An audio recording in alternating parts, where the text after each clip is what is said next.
الحمد لله رب العالمين والعاقبة للمتقين والصلاة والسلام على سيد المرسلين وعلى آله وصحبه أجمعين. سبحانك لا علم لنا إلا ما علمتنا إنك أنت العليم الحكيم.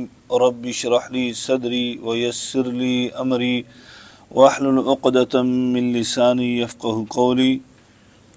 أما بعد فإن خير الحديث كتاب الله وخير الهدي هدي محمد صلى الله عليه وعلى آله وسلم وشر الأمور محدثاتها وكل محدثة بدعة وكل بدعة ضلالة وكل ضلالة في النار. أعوذ بالله السميع العليم من الشيطان الرجيم. بسم الله الرحمن الرحيم. إن الساعة آتية أكاد أخفيها لتجزى كل نفس بما تسعى.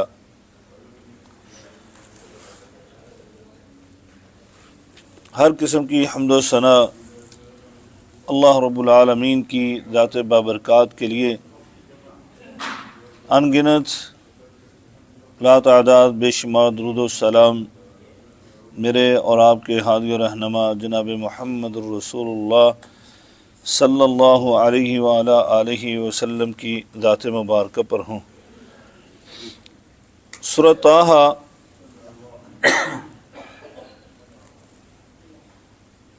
اس کی ہم تلاوت سن رہے تھے اور گزشتہ 2 کلاسوں سے ہم اس کا معنی اور مفہوم سمجھ رہے ہیں. اللہ تبارک و تعالیٰ سے دعا کرتے ہیں کہ اللہ تعالیٰ ہم سب کو قرآن کا فہم عطا فرمائے اور پھر اس پر عمل پیرا ہونے کی توفیق عنایت فرمائے. سورۃ طٰہٰ جیسے کہ گزشتہ آیات میں ہم پڑھ رہے ہیں اور اس کے متعلق میں نے بتلایا بھی تھا کہ یہ سورہ مبارکہ مکی ہے اور مکی صورتوں کی خصوصیات میں سے آج اسی خصوصیت کا اظہار ہو رہا ہے. مکی صورت کی خصوصیات میں بنیادی طور پر یہ خصوصیت ہوتی ہے کہ وہ عقائد پر بیان کرتی ہے اور اس صورت کا آغاز ہی عقائد سے ہوا ہے. پہلے عقیدہ توحید اس کو بیان کیا گیا، پھر عقیدہ رسالت، اور عقیدہ رسالت کے ساتھ ساتھ ابھی چلے گا عقیدہ رسالت. حضرت موسیٰ علیہ السلام کی رسالت کی روشنی میں عقیدہ رسالت کو پیش کیا جا رہا ہے. پھر ساتھ ہی قیامت کا عقیدہ آخرت کا ذکر بھی ہو رہا ہے. آج جو آیات جہاں سے تلاوت شروع ہوئی ہے اس میں قیامت کا ہی ذکر کیا گیا ہے. قیامت کے ذکر کے ساتھ آگے پھر حضرت موسیٰ علیہ السلام کا تذکرہ شروع ہو جائے گا. اللہ تبارک و تعالیٰ فرماتے ہیں ان الساعۃ آتیۃ. ان جو ہے یہ تحقیق کا صیغہ ہے. کسی بات میں زور دینا ہو یا اس کو تاکید کے ساتھ بیان کرنا ہو تو پھر انا کو لایا جاتا ہے. تو یہ حرف تاکید اس کو بولا جاتا ہے. یہ تاکید کے معنی میں آتا ہے. اللہ تبارک و تعالیٰ اگر تاکید نہ بھی لائیں تو پھر بھی اللہ تعالیٰ کی بات جو ہے وہ حق پر مبنی ہوتی ہے، صداقت پر مبنی ہوتی ہے. جیسے کہ سورہ البقرہ کے شروع میں اللہ تعالیٰ نے ارشاد فرمایا لا ریب فیہ، وہاں کوئی تاکید نہیں ہے. ذالک الکتاب لا ریب فیہ، تو کہا کہ اس کی بات میں بھی کوئی شک نہیں ہو سکتا کہ جو اس نے کتاب نازل کی اس میں اس کی حقانیت، اس کی صداقت، اس کی سچائی میں کوئی شک و شبہ نہیں ہے. کیوں؟ ومن اصدق من اللہ قیلا ومن اصدق من اللہ حدیثا. اللہ سے زیادہ کوئی سچا ہو ہی نہیں سکتا ہے. وہ خالق سب سے زیادہ سچا ہے، اس کی بات سب سے زیادہ سچی. لیکن اس کے باوجود اللہ تاکید کے ساتھ کچھ چیزوں کو بیان کرتا ہے تو وہ ہمارے لیے کہ یہ انسان سمجھ جائے، یہ میرے بندے جو ہیں یہ سمجھ جائیں، یہ یقین جانے ہمارے لیے رحمت ہوتی ہے. تاکید کے صیغے بھی جہاں پر بیان کیے جاتے ہیں تو وہ ہمارے لیے رحمت کے لحاظ سے ہے کہ یہ میرے بندے کہیں بھٹک نہ جائیں، ایک عام انسان جو ہے، ہمارا بھائی جو ہے، کلیگ جو ہے، ہمارے معاشرے میں رہنے والا ساتھی، اگر وہ کسی بات پر ہم یقین نہیں کر رہے تو وہ قسم اٹھا رہے تو ہم یقین کر لیتے ہیں. ہوتا ہے یا نہیں ہوتا ہے؟ ہم اس کی بات پر یقین کر لیتے ہیں کہ جی اگر یہ جھوٹ بھی بولتا ہوگا تو اللہ کے ساتھ معاملہ ہے، لیکن اس نے قسم اٹھا لی ہے، ہمیں یقین ہے. تو اللہ تبارک و تعالی اسی لیے تحقیق کے صیغے کے ساتھ بیان کرتا ہے تاکہ میرے بندے جو ہیں وہ میری بات پر ویسے ہی یقین کریں، لیکن جب تاکید ہو جائے تو پھر بالاولیٰ ان کو یقین آ جانا چاہیے اور وہ مان لیں تو کہیں بھٹک نہ جائیں. تو عقیدہ آخرت بہت اہم عقیدہ ہے. اللہ تبارک و تعالیٰ نے بیان کیا ہے کہ قیامت کے دن پر اگر ایمان اور یقین ہو جائے تو انسان جو ہے یقین جانے بہت ساری برائیاں نہیں بلکہ ہر قسم کی برائی سے بچنا شروع ہو جائے گا. کیوں؟ جب ہمیں آخرت پر یقین ہو اور آخرت کے ساتھ یہ پتہ ہو. آج سورۃ کہف آپ نے پڑھی ہے، اس میں اللہ تبارک و تعالیٰ نے فرمایا ایک انصاف کا ترازو لگے گا، ایک انصاف کا ترازو لگنا ہے جس میں ناانصافی کا کوئی شک و شبہ ہی نہیں ہے. اور پھر اس ترازو کے اندر کیا ہوگا؟ فَمَن يَعْمَلْ مِثْقَالَ ذَرَّةٍ خَيْرًا يَرَهُ وَمَن يَعْمَلْ مِثْقَالَ ذَرَّةٍ شَرًّا يَرَهُ. ذرہ یعنی ذرہ جو ہے سب سے اصغر الشیء جس کو بولا جائے، یعنی سب سے چھوٹی چیز، یعنی ہمارے تصور میں بھی نہیں ہے. سورہ لقمان کے اندر جیسے کہا من حبۃ خردل، من پھر حبۃ خردل، رائی کا دانہ سمجھتے ہیں نا سارے، رائی کا دانہ سرسوں کا، اور سرسوں سے آگے رائی کا دانہ جس کو کہتے، تو کہتے رائی کے دانے کو پہاڑ بنا دیا. اس رائی کا دانہ بات چھوٹی سی تھی، اس نے بہت بڑی بنا دی. ہمارے محاورے میں بھی بولا جاتا ہے. تو رائی کا دانہ سب سے چھوٹا ہوتا ہے تو اس کی مثال دی ہے محاورے میں کہ رائی کے دانے جیسی بات تھی، چھوٹی سی بات تھی، سب سے چھوٹی بات، اس کو پہاڑ بنا دیا، اتنا اچھال دیا. تو اللہ تعالیٰ نے بھی اس کو قرآن مجید میں بیان کیا حبت خردل، لیکن ساتھ کیا کہا من حبت خردل. من یہ حرف تبعید اس کو بولا جاتا ہے، یعنی ایک چیز کا بعض حصہ.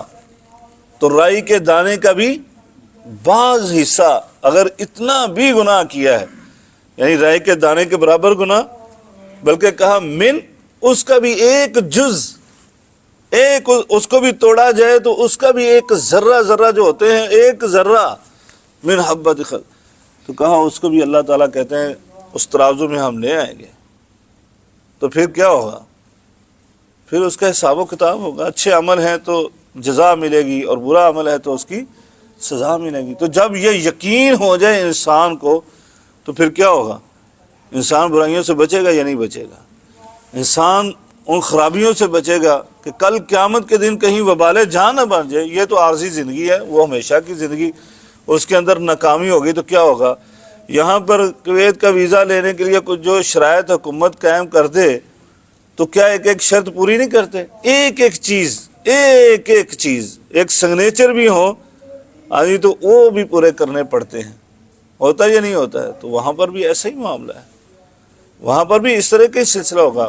بسا اوقات بعض بد نصیب ایسے ہوں گے، اللہم لا تجعلنا منہم، اللہ ہمیں ایسے بد نصیبوں سے نہ بنائے، کہ وہ تو ایک ذرہ بر عمل کی وجہ سے بھی پکڑے جائیں گے. اور بعض ایسے خوش نصیب بھی ہوں گے کہ جو ایک ذرہ بر نیکی کی وجہ سے نجات بھی پا جائیں گے. میرے اللہ رب العالمین کی رحمت کی نظر پڑ گئی، رحمت جوش میں آ گئی تو ایک ذرہ بر عمل جو ہے نیکی کا، وہ اس بندے کی بخشش اور مغفرت کا سبب بن سکتا ہے. اور اگر اس کا غصہ جو ہے، اس کا جلال جو ہے، وہ اس کا قہاریت کی صفت غالب آ گئی تو کیا ہوگا؟ پھر وہ انسان جو ہے وہ چھوٹ نہیں سکے گا. من نوقش عذب، کا جس کا حساب شروع ہو گیا نا، جس کا حساب شروع ہو گیا تو وہ عذاب سے نہیں بچ سکے گا، وہ عذاب کا شکار ہو کر ہی رہے گا. اللہ تعالی ہم سب کو محفوظ فرما دے، اللہ بغیر حساب کے جنت میں لے جائے. دوستوں اور بھائیوں، اس لیے یہ عقیدہ آخرت اتنا اہم ہے کہ اللہ تبارک و تعالیٰ نے عقیدہ توحید، عقیدہ رسالت، اس کے ساتھ ساتھ اس عقیدہ آخرت کو بھی بیان کیا ہے۔ سورہ البقرہ کی ابھی میں نے کہا لا ریب فیہ، تو اس میں بھی اللہ تعالیٰ نے کیا کہا؟ وَهُمْ بِالْآخِرَةِ وَبِالْآخِرَةِ هُمْ یوقنون۔ مومن بندے کون ہیں جن کے اندر یہ صفات ہوں، پیچھے بیان کی ہیں، اور چھٹی وہاں پر خوبی جو بیان کی ہے، چھٹی صفت مومن بندوں کی بیان کی ہے، وہ کہا وَبِالْآخِرَةِ ہم یوقنون۔ پیچھے تو ایمان کی باتیں کی اور یہاں یقین کی بات کی کہ جو ایمان کا بلند ترین درجہ کہا وہ آخرت پر یقین رکھتے ہیں۔ ایسا نہیں ہے کہ عام سا ایمان رکھتے ہیں، بلکہ یقینی بات ہے، یقینی وہ آخرت پر یقین رکھتے ہیں۔ تو کہا ان الساعۃ آتیۃ، بے شک بلا شبہ یہ قیامت آنے والی ہے، اس میں کوئی شک نہیں ہے، یہ واقع ہو کر رہے گی۔ فرمایا اکاد اخفیہا، میں نے اس اخفیہا، یہ عربی زبان کے اندر بلکہ ہر زبان کے اندر بعض الفاظ ہوتے ہیں جن کو متضاد صفات والا کہا جاتا ہے، یعنی لفظ جو ہے وہ بالکل ایک تو اس کا لفظی معنی ہے ہی ہے، دوسرا معنی بالکل اس کے برعکس کا ہوتا ہے۔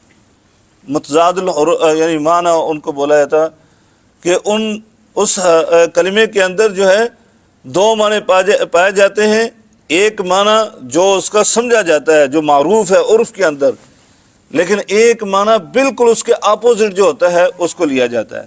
تو عربی کے اندر بھی ایسے بہت سارے الفاظ ہیں، ہم گزشتہ سورہ کہف میں پڑھ کر آئے ہیں، تو وہاں پر بھی ایک یعنی اسی طرح کا کلمہ گزرا وَكَانَ وَرَاءَهُمْ مَلِكٌ يَأْخُذُ كُلَّ سَفِينَةٍ غَصْبًا، جہاں کا نا حضرت خضر انہوں نے حضرت موسیٰ علیہ السلام کے سامنے جو ہے وہ تفسیر بیان کی، جو کام کیے تھے، 3 کام کیے، کشتی کو توڑا تھا اور وہ بچے کو قتل کیا اور دیوار بنائی، تو اس میں جو کشتی کو توڑا تھا تو اس کے متعلق کہا اما السفینہ فکانت لمساکین یعملون فی البحر فاردت ان اعیبها وکان وراءہم ملک یاخذ کل سفینۃ غصبا۔ وکان وراءہم، وراء کا مطلب ہوتا ہے پیچھے، ٹھیک ہے، اس کا اپوزٹ ہوتا ہے امام یعنی آگے، تو وہاں پر وراء کا معنی آگے کر لیا گیا ہے کہ پیچھے سے تو وہ آ رہے تھے، وہاں تو کوئی نہیں تھا، آگے جہاں جا رہے تھے نا وہاں پر بادشاہ تھا جو کشتیوں کو چیک کر رہا تھا اور اچھی کشتیوں کو اپنے قبضے میں لے رہا تھا۔ تو کہا میں نے اس کو ایسے اس لیے عیبدار بنا دیا کہ وہ عیب دے کر ان کی کشتی کو چھوڑ دے، کیونکہ ان کا تو رزق روٹی اسی پر لگا ہوا تھا، یہی ان کا کاروبار تھا۔ تو ورا کا مطلب وہاں پر امام کا لیا گیا کہ آگے، تو بالکل اسی طرح اکاد اخفیہا، قریب ہے میں اس کو ظاہر کر دوں گا۔ ایک معنی تو یہ مفسرین نے کیا ہے، مترجمین نے، اکاد اخفیہا کہ میں نے اس کو یعنی چھپانا چاہا، یعنی اس کو چھپا کر رکھا ہے، کیوں؟ لتجزا کل نفس بما، کہ اس کا جو ہے نا وقت میں نے کسی کو نہیں بتایا کہ کب آئے گی، اس کو چھپایا ہے اس لیے، لیکن چھپایا اس لیے کہ لتجزا کل نفس بما تسعی، کہ لوگوں سے چھپایا ہے لوگ اپنی مرضی سے عمل کریں، ہاں جی، آزادی کے ساتھ عمل کریں، کوئی اچھا کام کرنا چاہتا ہے اچھا کرے، کوئی برا کرنا چاہتا ہے برا کرے، جیسے سورۃ دہر میں اللہ تعالیٰ نے فرما دیا نا کہ ہم نے تو اچھا راستہ اور برا راستہ واضح کر دیا ہے، ہاں جی، اب اس بندے پر ہے کہ وہ کون سا راستہ اختیار کرتا ہے، وہ نیکی کا راستہ اختیار کرتا ہے یا برائی کو اختیار کرتا ہے۔ تو یہاں اللہ تبارک و تعالیٰ نے فرمایا کہ میں نے، یہ دونوں معنی کیے جا سکتے ہیں، لیکن دوسرا معنی جو ہے وہ زیادہ قوی ہے، جو اس سے اپوزٹ معنی ہے کہ میں قریب ہی اس کو ظاہر کروں گا۔ کس لیے ظاہر کروں گا؟ لتجزا کل نفس بما تسعی، تاکہ ہم جزا دیں ہر کوشش کرنے والے کو، ہر کوشش کرنے والا جیسی بھی وہ کوشش کر رہا ہے۔ ظاہری بات ہے کوئی کام بھی بغیر کوشش کے نہیں ہوتا ہے، انسان کوئی کام بھی کرتا ہے تو اس میں اس کا عمل دخل ضرور ہوتا ہے۔ آگے حضرت موسیٰ علیہ السلام کا معجزات کا ذکر ہونے لگا تو میں بیان کروں گا آپ کو کہ کچھ چیزیں اللہ تبارک و تعالیٰ نے اپنے اختیار میں رکھی ہیں، تو کچھ چیزیں جو ہیں وہ انسانوں کے اختیار میں رکھی ہیں، وہ جب تک اس کے بارے میں حرکت نہیں کریں گے وہ چیز نہیں ہوتی ہے۔ تو فرمایا اس لیے ہم اس کو قریب ہیں ظاہر کریں گے تاکہ ہر کوشش کرنے والے کو ہم جزا دیں، اس کا بدلہ دیں۔ فَلَا يَصُدَّنَّكَ عَنْهَا مَن لَا يُؤْمِنُ بِهَا، پس تمہیں اس سے کوئی نہ روکے، یعنی اس پر ایمان لانے سے۔ ایک تو مفسرین نے یہ معنی بیان کیا کہ یہ کس سے روکنا ہے، کہا ایک تو یہ قیامت، ہاں ضمیر جو ہے وہ اس قیامت کی طرف لوٹتی ہے، کیونکہ جو ضمیر کا مرجع ہوتا ہے اقرب ہوتا ہے، یعنی کہ جو قریب ترین چیز گزری ہے اس کی طرف ہی وہ ضمیر لوٹتی ہے، لیکن بسا اوقات اہمیت کے لحاظ سے بعید کی طرف بھی لٹا دی جاتی ہے۔ تو اس لیے بعض مفسرین نے یہ کہا کہ یہ انہا کا جو ضمیر ہے یہ نماز کی طرف لوٹتی ہے، کہ تمہیں نماز سے نہ کوئی روک دے، اس کا منکر جو ہے قیامت کا منکر وہ تمہیں نماز سے نہ روک دے، اللہ کے ذکر سے نہ روک دے۔ اور بعض مفسرین نے یہ کہا کہ نہیں، یہ قیامت کی طرف لوٹتی ہے کہ اس کا ذکر کرنے سے یا اس پر ایمان لانے سے تمہیں کوئی نہ روکے۔ فَلَا يَصُدَّنَّكَ عَنْهَا، پس نہ تمہیں منع کرے اس سے، یعنی اس قیامت کے ذکر سے یا ایمان لانے سے، مَن لَا يُؤْمِنُ بِهَا، جو اس پر ایمان نہیں لاتا، یعنی جو قیامت کا منکر ہے وہ دوسروں کو بھی تبلیغ کرے گا۔ ظاہری بات ہے جس چیز کا اعتقاد ہے میرا تو اس چیز کی ہم آگے تبلیغ کرتے ہیں، اور یقین یعنی آج جن کے اعتقاد، جن کے یقین اچھی چیزوں پر ہے وہ دوسروں تک بات نہیں پہنچا رہے، شرما رہے ہیں، اور جن کی غلط باتوں پر یقین اعتقاد ہے وہ بلا دھڑک اور بلا جھجک جو ہے وہ پیغام پہنچا رہے ہیں، شیطان کا پیغام۔ ہم رحمان کا پیغام پہنچانے میں حد تک محسوس کرتے ہیں، ماحول ایسا بنا دیا گیا، ہم شرماتے ہیں، کیا کہے گا یار یہ حاجی ثناء اللہ صاحب بنے ہوئے ہیں، یہ وکرئی مولوی ہے، داڑھی منہ ہی مولوی ہے، بس شیطان پتہ کیا کہتا ہے، آپ کو اچھی چیز کا پتہ ہے، منہ پر داڑھی نہیں رکھی ہوئی ہے بندے نے، ایک بھائی نے، تو وہ اس کے دل میں آتا ہے یار یہ بندہ جو ہے اس کو مجھے اچھی یہ بات بتانی چاہیے، تو شیطان خاموش رہے، تو نے داڑھی رکھی نہیں ہے تو یہ تمہیں کہے گا وہ دیکھو داڑھی منہ مولوی، یہ مصری مولوی کہاں سے آ گیا ہے، وہ وسوسہ ڈالے گا تو میں خاموش ہو جاؤں۔ یعنی ہو سکتا ہے آپ اس کو اچھی بات بتائیں تو آپ کے دل میں خیال پیدا ہو جائے یار میں اچھی باتیں لوگوں کو بتاتا ہوں تو میں خود جو ہے میرے اندر یہ کمی کوتاہی ہے تو میں دور کر لوں اس کو۔ اچھی بات اگر آپ کے پاس ہے تو آپ نے بتانی ہے، پیغام پہنچانا ہے۔ پیچھے ابھی ہم نے بات کی ہے ذرے کی نیکی اور برائی کے حوالے سے، اسی لیے کہا نبی کریم صلی اللہ علیہ وسلم کی صحیح حدیث، فرمایا کسی نیکی کو حقیر سمجھ کر نہ چھوڑو، کسی نیکی کو حقیر سمجھ کر ترک نہ کرو، اور کسی برائی کو حقیر سمجھ کے اس کا ارتکاب نہ کرو۔ بسا اوقات ایک چھوٹی سی نیکی جو ہے وہ ذریعہ نجات، اور ایک چھوٹی سی غلطی وہ پکڑ کا ذریعہ بن جائے۔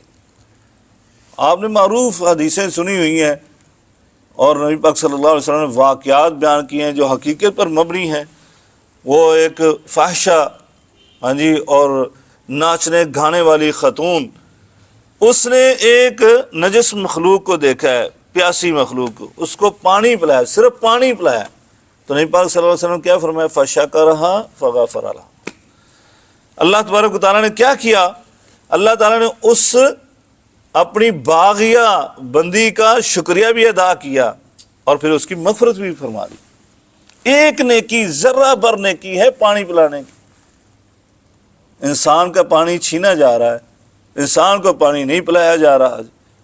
ہم مسلمانوں کو تو یہ سبق اور درس دیا گیا ہے کہ اگر عام مخلوق، بلکہ عام مخلوقات میں سے ایک نجس حقیر مخلوق جو ہے وہ بھی اگر پیاسی ہے تو ہمیں تو اس کو بھی پانی پلانا چاہیے، چاہے جائے کہ اشرف المخلوقات انسان ہو، جس کے بارے میں حدیث قدسی میں آتا ہے اللہ تعالیٰ کل اپنے بندوں کو حساب کرے گا نا تو یہ بھی سوال اس میں ہو جائے گا کہ میں تیرے پاس آیا تھا اور میں بھوکا تھا، تو نے مجھے کھانا کیوں نہیں کھلایا، میں پیاسا تھا، تو نے مجھے پانی کیوں نہیں پلایا۔ مجھے یہ ضرورت تھی، تو نے میری وہ ضرورت کیوں نہیں پوری کی؟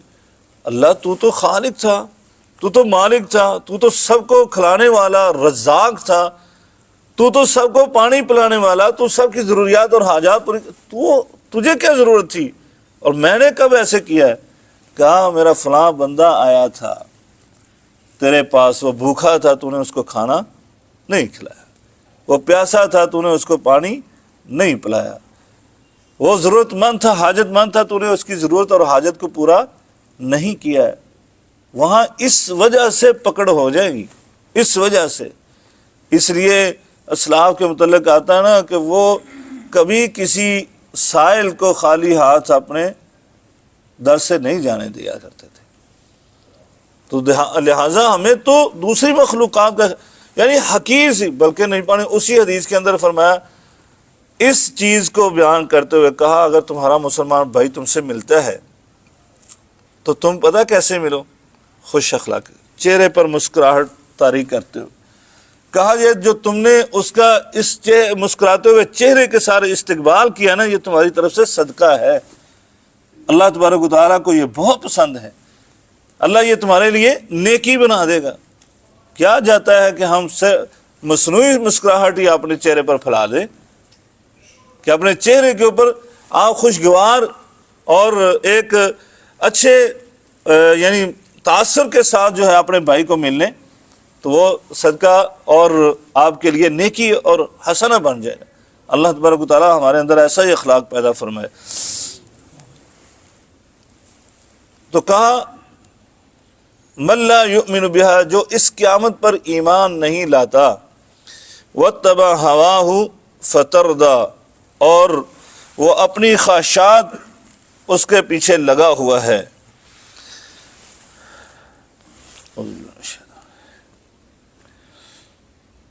وما تلک بیمینک یا موسیٰ، فرمایا پھر حضرت موسیٰ علیہ السلام کی وہ جو گفتگو تھی، یہ ایسے کہہ لیں کہ جملہ معترضہ درمیان میں آیا، اور اب دوبارہ سے وہ وادی طویٰ میں جو گفتگو جاری ہوئی تھی، اللہ تبارک و تعالیٰ حضرت موسیٰ علیہ السلام کو وہاں پر ہم کلام ہو رہا تھا، پھر دوبارہ سے وہ بات شروع ہوگی۔ حضرت موسیٰ علیہ السلام سے اللہ تبارک و تعالیٰ نے پوچھا وما تلک بیمینک یا موسیٰ، اے موسیٰ تیرے دائیں ہاتھ میں کیا ہے؟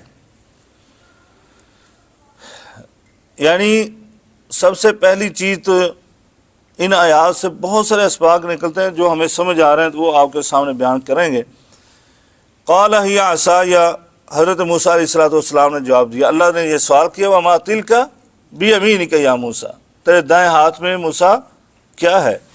تو حضرت موسیٰ علیہ السلام نے پہلا جواب سوال کے عین مطابق، جیسے کہتے ہیں نا مختصر سا جواب وہ دیا، کیا؟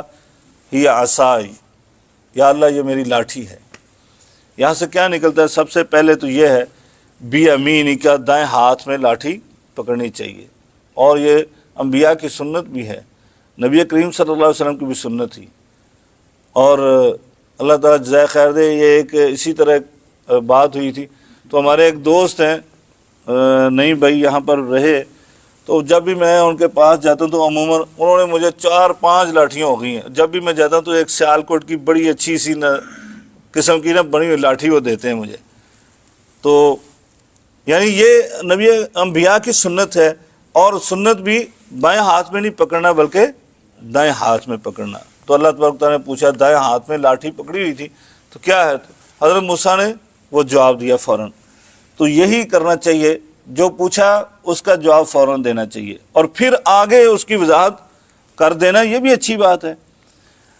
جتنے بھی اچھے جو مفتیان کرام ہوتے ہیں یا اساتذہ کرام ہوتے ہیں، وہ اس کے متعلقہ چیزوں کو بھی بیان کر دیتے ہیں تاکہ اگلے سوال کی گنجائش نہ رہے۔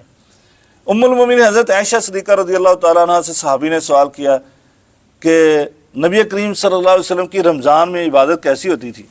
رمضان میں آپ کتنی عبادت کیا کرتے تھے؟ تو ام المومنین نے پتہ کیا فرمایا؟ فرمایا رمضان اور غیر رمضان میں نبی پاک صلی اللہ علیہ وسلم کی رات کی عبادت، نفلی عبادت ایسے ہوتی تھی۔ بیان کیا کہ 11 رکھتے نبی کریم صلی اللہ علیہ وسلم رمضان میں اور غیر رمضان میں ادا کیا کرتے تھے۔ یعنی یہ صرف رمضان کا سوال ہوا، لیکن پورے سال کا ہی انہوں نے بتا دیا تاکہ کوئی گنجائش ہی نہ رہے، یہ کسی اور سے اس کو سوال کرنے کی ضرورت ہی محسوس نہ ہو۔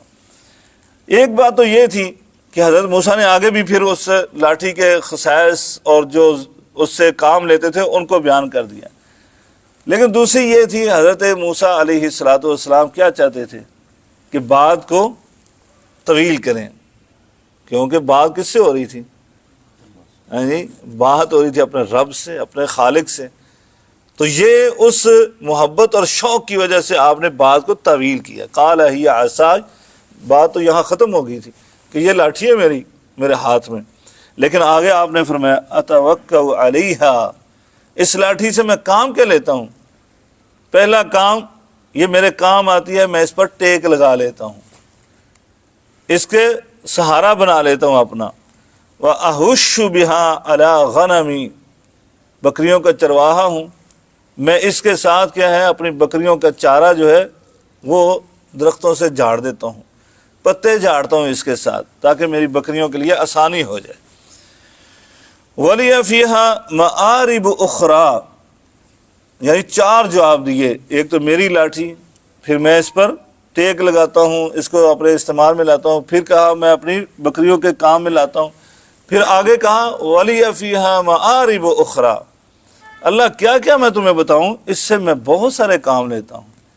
اور ہمارے ایک پنجابی کے عالم تھے، وہ کہتے ہوتے تھے کہ حضرت موسیٰ نے کہا اس سے میں بگڑے تگڑوں کا کام بھی کر دیتا ہوں، جو میرے ساتھ اس طرح کی بات کرے نا تو اس کا میں علاج بھی کر دیتا ہوں اس لاٹھی کے ساتھ نا۔ تو یہ ہے معارب اخرى، دوسرے کام بھی میں بہت سارے لیتا ہوں اس سے۔ تو یعنی جو بھی ضرورت پڑتی ہے جس میں لاٹھی میرے کام آ سکتی ہے، استعمال ہو سکتی ہے، میں اس استعمال میں اس لاٹھی کو لاتا ہوں۔ قال القها یا موسیٰ، تو اللہ ہی ہے نا، پھر اللہ تو علی کل شیء قدیر ہے۔ اللہ نے کہا اچھا وَلِيَ فِيهَا مَآرِبُ أُخْرَىٰ، تو جتنے بھی کام اس لاٹھی سے لیتا ہے، آج جو کام یہ لاٹھی دکھائے گی وہ کبھی نہیں تو نے لیا اس سے، کیوں؟ وہ اختیار میں نہیں ہے، جو آپ کے اختیار میں ہے وہ تم لیتے ہو۔ ابھی جو کام ہونے لگا، تیری لاٹھی جو کام دکھائے گی وہ تیرے اختیار میں نہیں ہے۔ قال القها یا موسیٰ، یہ تیرے اختیار میں ہے، کیا کہا؟ القها، اے موسیٰ اس کو زمین پر پھینکنا، یہ تیرے اختیار میں پھینکنا، پھینکو اس کو۔ وغیرہ اللہ تبارک و تعالیٰ علی کل شیء قدیر ہے، اللہ تو حضرت موسیٰ کے ہاتھ سے گرا بھی سکتا تھا، گرا سکتا تھا نہیں گرا سکتا؟ گرا سکتا۔ نبی کریم صلی اللہ علیہ وسلم ایک غزوے سے واپس آ رہے تھے، جی، تو آپ ایک درخت کے نیچے، آپ نے سارے صحابہ کو کہا بھی آرام کرو، تو خود بھی آپ ایک درخت کے نیچے تنہا ہو کر لیٹ گئے۔ ایک مشرک کافر پیچھے لگا ہوا تھا، طاق میں تھا کہ کسی نہ کسی طرح نبی کریم صلی اللہ علیہ وسلم کو میں نقصان پہنچاؤں، اس کے لیے یہ سنہری موقع تھا۔ اس نے دیکھا یہ تنہا ہو کے الگ تھلگ جو ہے اپنے صحابہ سے، ساتھیوں سے لیٹ گئے، درخت کے نیچے سستانے لگے، اور نبی پاک نے اپنی تلوار بھی درخت کے ساتھ لٹکا دی۔ وہ آیا، اس نے موقع غنیمت جانا، وہ تلوار اتارا اور نبی پاک سے کیا کہا؟ کون بچائے گا مجھ سے تجھے؟ تو اللہ تبارک تعالیٰ نے کیا کہا؟ اللہ، کچھ نہیں کیا، نہ اس کے ساتھ مقابلہ کیا، نہ اس کے ساتھ ہاتھا پائی کی، کہا اللہ بچائے گا۔ اللہ کا نام ہی لینا تھا تو اس کے ہاتھ سے تلوار گر گئی۔ یعنی اللہ تبارک تعالیٰ تو ایسی قدرت رکھتا ہے، علی کل شیء قدیر ہے، کہ اس کے ہاتھ سے تلوار گر گئی۔ پھر نبی پاک نے فرمایا تھا ما یمنعک منی، اب تجھے کون بچائے گا میرے ہاتھ سے؟ تو اس نے کہا، وہ مشرک تھا، کافر تھا، پھر ایسے ہی سہارے ڈھونڈتے ہیں، سامنے والے کی تعریفیں کریں گے۔ کہا انت کریم ابن کریم، ہم نے تو آپ کے بارے میں سنا ہے بڑے کرم والے ہیں آپ، بڑی رحمت والے ہیں، اور آپ تو اچھے خاندان سے تعلق رکھتے ہیں، آپ کے تو باپ بھی بڑے سخی تھے، اچھے تھے، تو اس لیے میں تو آپ سے ہی رحم کی بھیک مانگوں گا، آپ مجھے پر شفقت فرما دیں، معاف کر دیں گے۔ تو نبی پاک صلی اللہ علیہ وسلم نے کہا جاؤ، میں نے تجھے معاف کیا، یہ ہے اخلاق۔ اور پھر کیا ہوا؟ میں عموماً ساتھیوں کو کہتا رہتا ہوں، آپ کو بھی کہتا ہوں، اور بھائیو اپنے اخلاق کو درست کر لو، اخلاق کو درست۔ نبی پاک صلی اللہ علیہ وسلم سے اچھا خطیب کائنات میں کسی نے کوئی نہیں دیکھا، آپ جیسا عمدہ خطیب ظاہری بات ہے، آپ کی زبان میں فصاحت و بلاغت اللہ نے بری، آپ کا شرح صدر اللہ نے کیا، آپ کو وحی کا علم عطا کیا، نعت کے وحی تھے، تو آپ سے اچھی گفتگو کون کر سکتا تھا؟ لیکن میں نے سیرت کو اپنے کم علمی کے لحاظ سے بات کر رہا ہوں، ہو سکتا ہے کسی کے سامنے آپ میں سے کسی نے پڑھا ہو، کسی بڑے عالم نے یہ پڑھا ہو کہ آپ کی خطابت سے، آپ کی وعظ و نصیحت سے میرے علم میں کوئی ایسا واقعہ نہیں گزرا کہ نبی پاک نے خطاب کیا اور پورے کا پورا علاقہ مسلمان ہو گیا، ہزاروں لوگوں نے آپ کے ہاتھوں پر کلمہ پڑھ لیا۔ یہاں تو باتیں بنی ہوئی نا، ادھر سلام پھیرا تو ادھر جتنے لوگ تھے 20-40 ہزار انہوں نے اسلام قبول کر لیا، ادھر کو تو کیا وہ کافروں کے اندر نماز پڑھ رہے تھے، آگے سے نعرے لگ رہے، واہ واہ سبحان اللہ سبحان اللہ۔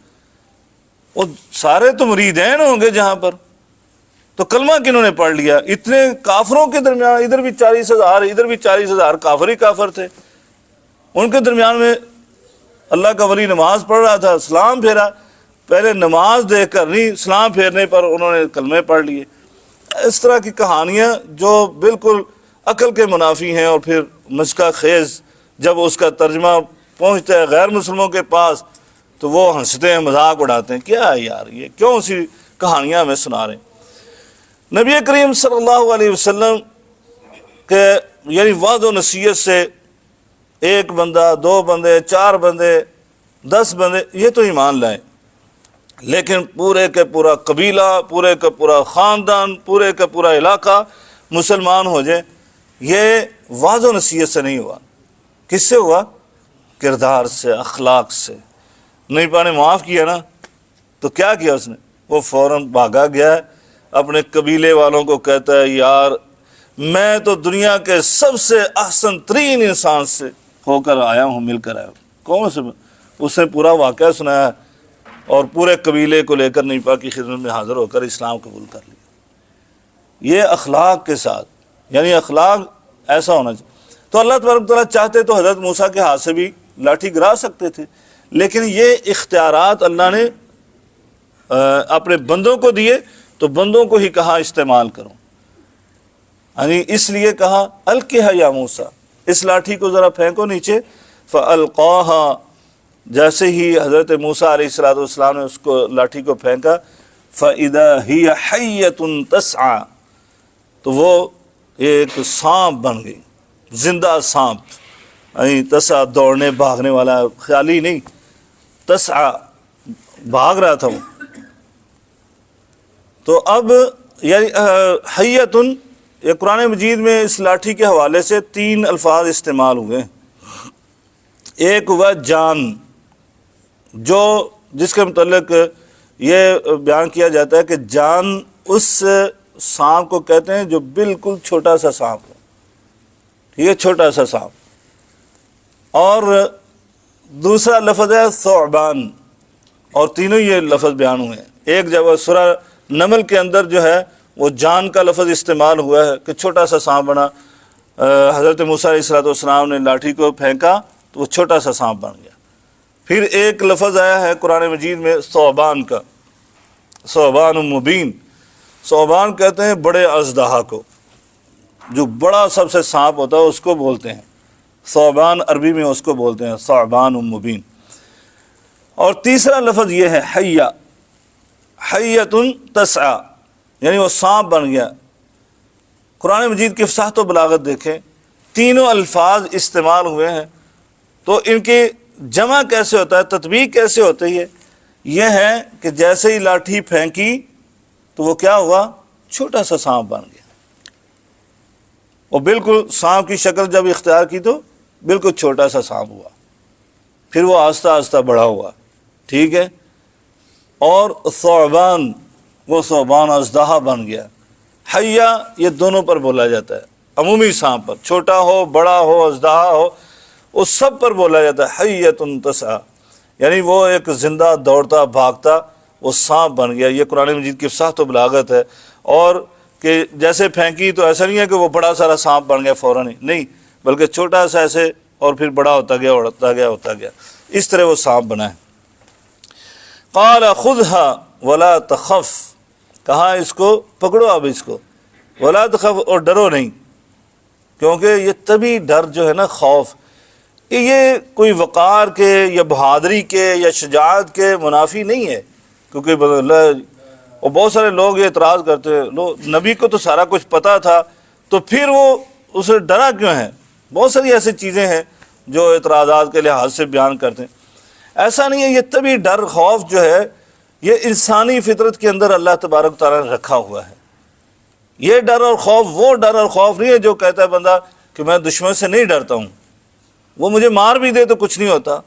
تو ایسے بہت سارے انبیاء کا کیا واقعات ہیں، ایسے تو اللہ کے نیک بندوں کے واقعات موجود ہیں بہادری اور شجاعت کے، کہ وہ کسی سے بھی نہیں ڈرے، اور انبیاء کے تو بالاولیٰ موجود ہیں کہ نمونے موجود ہیں، قرآن میں بیان ہوئے ہیں۔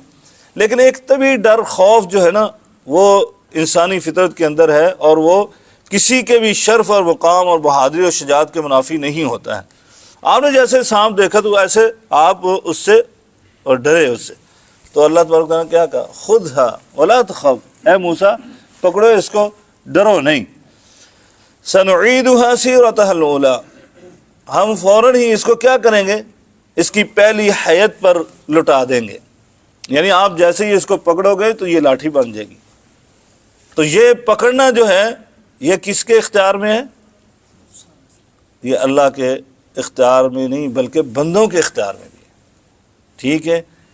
اگلی بات کیا ہے، اللہ تعالیٰ نے کہا سنعیدھا سیرتھا الاولیٰ، ہم اس کو لاٹھی کی شکل میں دوبارہ سے لے آئیں گے۔ تو یہ کس کے اختیار میں تھا، حضرت موسیٰ کے اختیار میں نہیں، یہ اللہ کے اختیار میں۔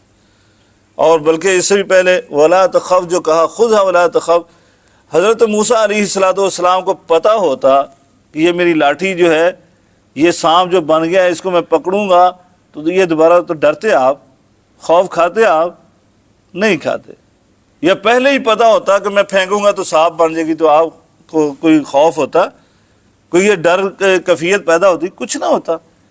اس کا مطلب کیا، نہیں پتہ تھا، اور نہ ہی آپ کے اختیار میں۔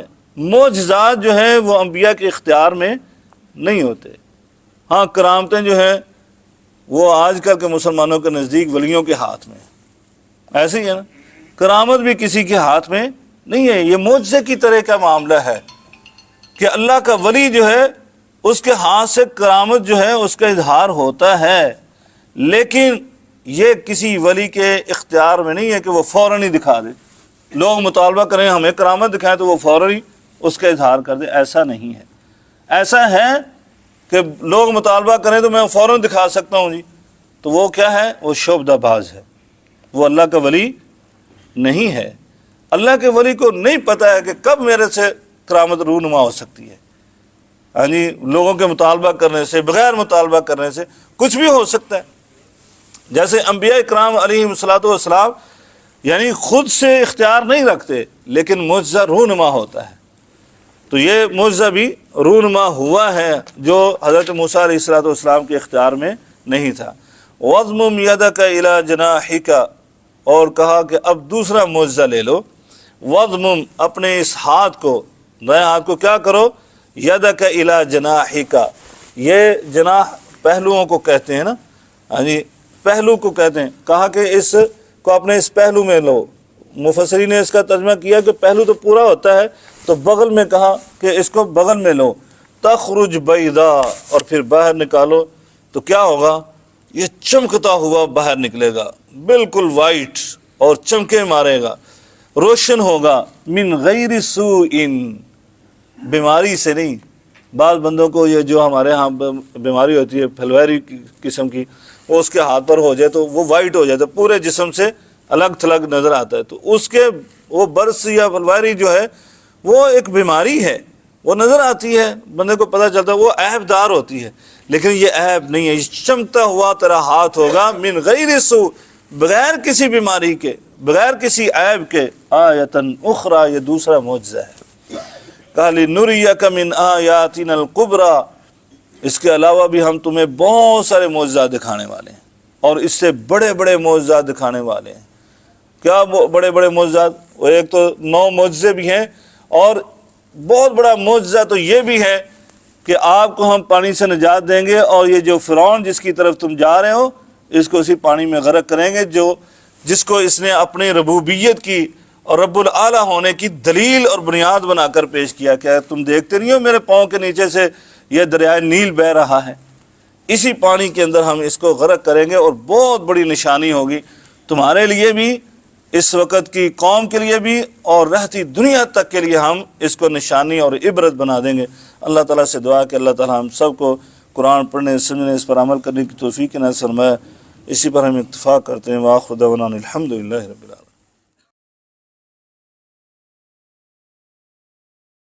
السلام علیکم ورحمۃ اللہ وبرکاتہ۔ ناظرین اکرام، اسلامک ٹی وی اس چینل کو ابھی تک جنہوں نے سبسکرائب نہیں کیا ہے، برائے مہربانی اس چینل کو سبسکرائب ضرور کریں، اور ہر دن کی اپڈیٹ کے لیے اس کے ساتھ ہی ایک بیل، ایک گھنٹی کا نشان آئے گا، اسے آپ ضرور پریس کریں اور اسے دبا کر آپ ہمارے ساتھ تعاون فرمائیں۔ جزاک اللہ خیر۔ السلام علیکم ورحمۃ اللہ وبرکاتہ۔